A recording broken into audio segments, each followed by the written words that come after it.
इसलिए आनंद मोहन को अपनी राजनीतिक जमीन तलाश करनी है तो ठाकुरों की बात। आनंद मोहन को कौन पूछता है? चबन्नी भर का वैल्यू नहीं है बिहार में। मनोज झा को कोई भी ब्राह्मण अगर ब्राह्मण की निगाह से देखता है तो ब्राह्मण सबसे बड़ा बेवकूफ होगा। भारत जैसा खूबसूरत बगीचा पूरे दुनिया में नहीं है। ऐ आनंद मोहन, सावधान हो जाओ, कहीं से भी ये बर्दाश्त लायक बात नहीं है। बगिया वही अच्छा लगता है बगीचा जिसमें विभिन्न प्रकार के फूल खिलते हैं। नमस्कार, आप देख रहे हैं बीटी न्यूज बिहार और मैं हूं पंकज भट्ट। बिहार में जातीय जनगणना के जो घोषणा हुई है उस घोषणा को लेकर के बड़ा उथल पुथल मचा हुआ है। प्रत्येक जातियां कुछ न कुछ अच्छा बुरा सोचने और समझने में लगी हुई है। इसी बीच में जो बयान संसद में जो गूंजता है, रमेश बिधूड़ी का बयान गूंजता है, फिर मनोज झा आ जाते हैं और फिर संसद से बाहर वो लोग आ जाते हैं जो क्रिमिनल बताए गए और इस बिहार के दबंग चेहरे में उनका नाम शामिल किया गया, उन्हें जेल भेजा गया। वो सजायाफ्ता मुजरिम है और ये लोग जातीय टिप्पणी करते हैं। एक क्रिमिनल की क्या हैसियत हो सकती है इस बिहार की धारा में, ये भी हम बात करेंगे। हमारे साथ जुड़े हुए हैं अखिलेंद्र पाठक जी, बहुत स्वागत करते हैं बीटी न्यूज में। मनोज झा ने कहा था, मैं उस कथन को दोहराना नहीं चाहता, लेकिन मैं आपको याद दिला देता हूं कि रमेश बिधूड़ी हो या मनोज झा हो या आनंद मोहन हो, इन तमाम लोगों के द्वारा जो ब्राह्मणों पर आघात किया जाता है, इस आघात का कारण क्या है? क्यों ये लोग ब्राह्मणों से इतने चिढ़े हुए हैं? सबसे पहले मैं वीर कुंवर सिंह के इस प्रतिमा के समक्ष बीटी न्यूज़ बिहार के सभी दर्शक को हार्दिक अभिनंदन करता हूं। आपके चैनल के माध्यम से रमेश बिधूड़ी की बात हो, मनोज झा की बात हो या आनंद मोहन, मैं क्लियर कर देता हूं, उनकी बात हो, ये सभी असंसदीय आदमी बन चुके हैं। निश्चित रूप से संसद में रहने का इनका कोई अधिकार नहीं है, कहीं से भी नहीं है। आप जिस जाति को मानना है मानो, जिस धर्म को मानना है मानो, नहीं मानना है नहीं मानो। संविधान निर्माता डॉक्टर भीमराव अंबेडकर ने संविधान के किस पेज के किस आर्टिकल में लिखा है, आपको जिसको नहीं मानना है उसको गाली दो। बगिया वही अच्छा लगता है बगीचा जिसमें विभिन्न प्रकार के फूल खिलते हैं। गेंदा हो, गुलाब हो, कमल हो, अड़हुल हो, बेला हो, चमेला हो, वगैरह वगैरह। बगिया वही देखने में खूबसूरत लगता है और भारत जैसा खूबसूरत बगीचा पूरे दुनिया में नहीं है। ये दुनिया भी ललायित है कि काश भारत जैसा व्यवस्था मेरे देश में रहता। लेकिन कुछ लोग खास करके संसद में ऐसे भाषा का प्रयोग करते हैं, वह किसी भी जाति धर्म के लोग उसको नहीं मान सकते हैं जो अच्छे प्रवृत्ति के लोग होंगे। अब मैं आता हूँ मुद्दे पर, मनोज झा के मुद्दे पर। मनोज झा क्लियर समझ लीजिए और आनंद मोहन दोनों कहाँ से बिलोंग करते हैं? दोनों राजद के पाठशाला से बिलोंग करते हैं। एक क्या है तो राजद के राज्यसभा के सांसद हैं, दूसरे क्या है लोकसभा चुनाव की तैयारी है और गांधी मैदान भरना है लोकसभा चुनाव के लिए आनंद मोहन, और उनके बेटे चेतन आनंद राजद से विधायक हैं।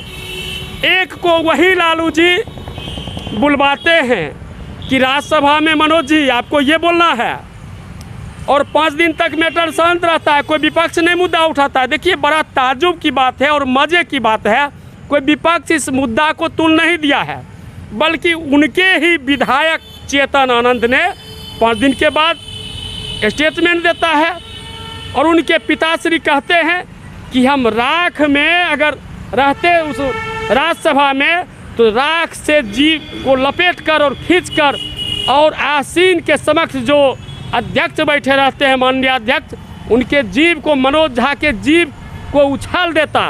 ऐ आनंद मोहन, सावधान हो जाओ, कहीं से भी ये बर्दाश्त लायक बात नहीं है।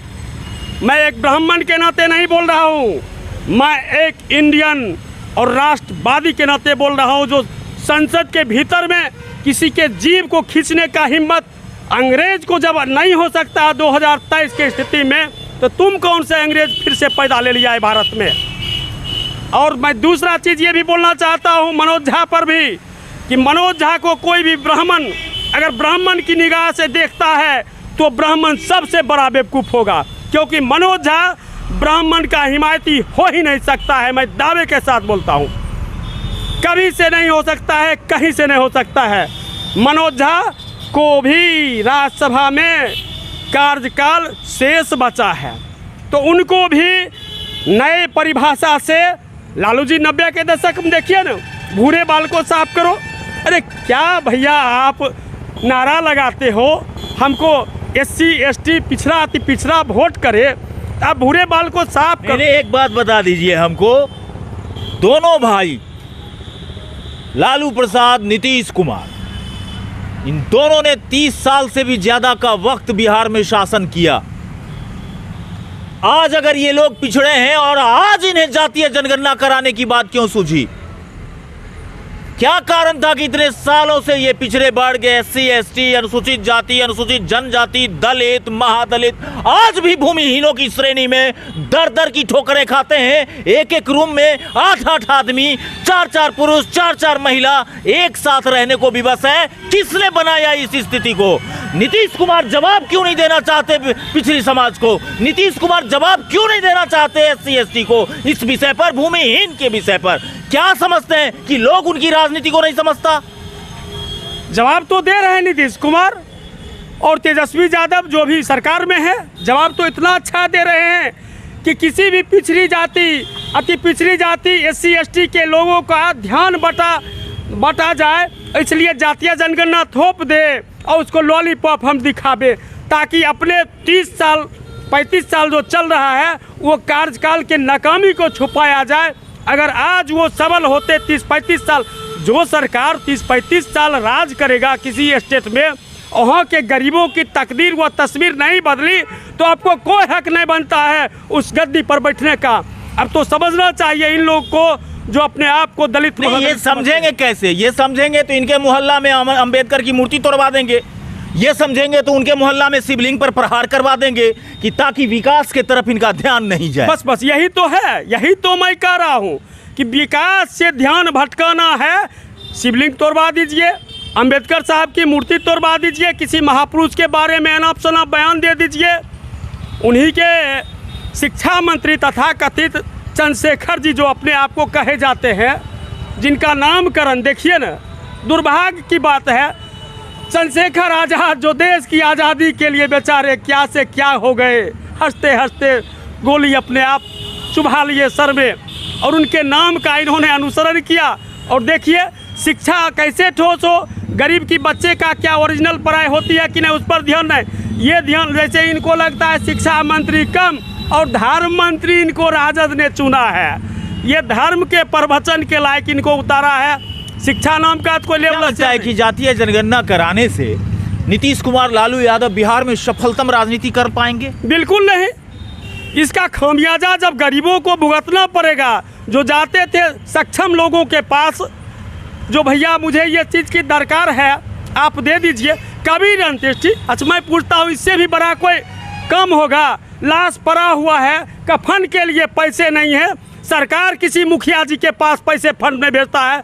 तमाम मुखिया जी का हाल फिलहाल कार्यक्रम हुआ था बेगूसराय में, बिहार में, जहाँ कहीं भी मुखिया जी की हकमारी की गई है, पूरे अधिकार में पूरे बिहार के मुखिया का हक छीन लिया गया है। उनके खाता में कभी अंत्येष्टि के पैसा नहीं जाता है, वो कहाँ से देंगे? सरकार सिर्फ तो योजना चलाती है कागज़ पर, ज़मीन पर योजना है नहीं।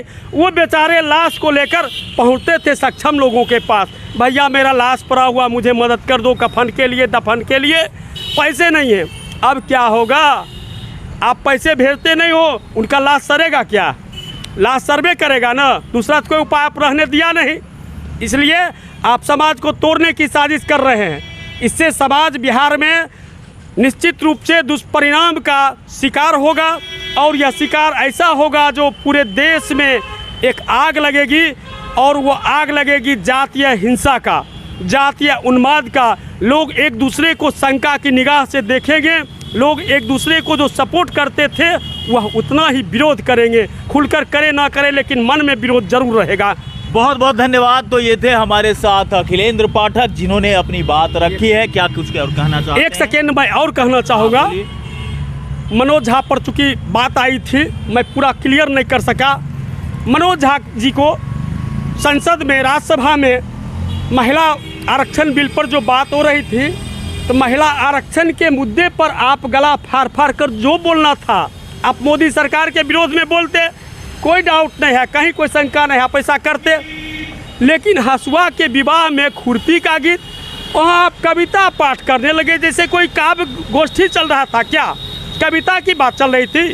वहाँ आप जो है सो जानबूझकर सोची समझी एजेंडा के तहत आप जो है ये जानबूझकर कविता पाठ किया, और किसी भी जाति के भावनाओं को ठेस पहुंचाना कतई ठीक नहीं है। जबकि ठाकुर, हमारे मैथिल समाज के ब्राह्मण जो हैं, दरभंगा में जाइए और कहीं भी जाइए, यही रघुनाथपुर बगल बेगूसराय है, सभी ब्राह्मण ठाकुर कहलाते हैं। इसलिए आनंद मोहन को अपनी राजनीतिक जमीन तलाश करनी है तो ठाकुरों की बात। आनंद मोहन को कौन पूछता है? चबन्नी भर का वैल्यू नहीं है बिहार में आनंद मोहन का। वो आनंद मोहन नहीं बोले हैं, वो जो भी बोलवा रहे हैं निश्चित रूप से आरजेडी प्रमुख बोलवा रहे हैं। आनंद मोहन का ये कहाँ से बात था? आनंद मोहन की बात वो अपने से नहीं थी, वो सोची समझी राजनीति के कारण थी। आज इतना तूल पकड़ लिया होता अगर दो दल के बीच में, तो इस्तीफे की बात होती।